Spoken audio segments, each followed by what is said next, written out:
atheist politicians immoral?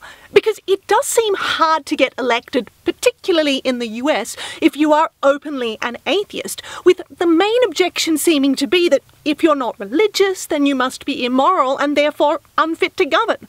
Whereas if you're religious, you're automatically fine. Let's not mention Hitler.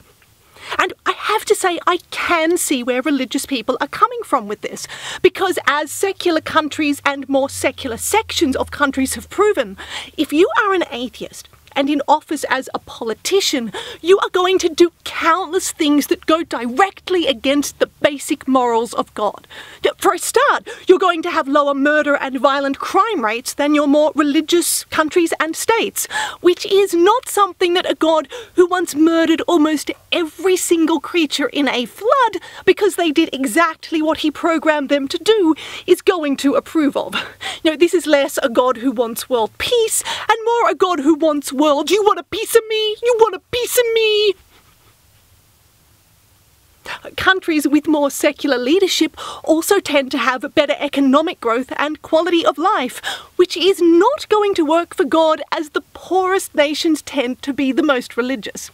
However, he is willing to make exceptions for places like the Vatican, allowing them to amass between 10 to 15 billion dollars worth of wealth.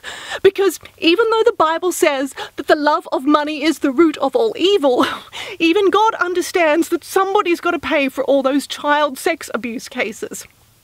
And atheist politicians also tend to support women's rights and support gay rights, whereas God completely disapproves of this, with many religious people thinking that the problem with having gay sex is that God is watching you, which makes you a sinner. Whereas I think the problem with that is that God is watching you, which makes him a stalker.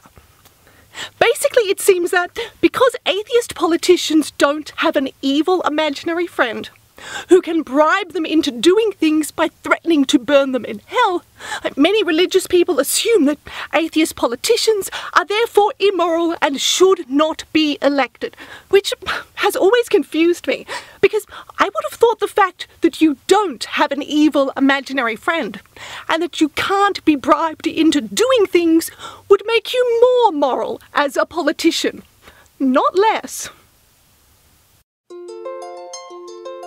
I'm just the son of a carpenter, and I don't want anything from ya, except for your eternal love and devotion and guilt.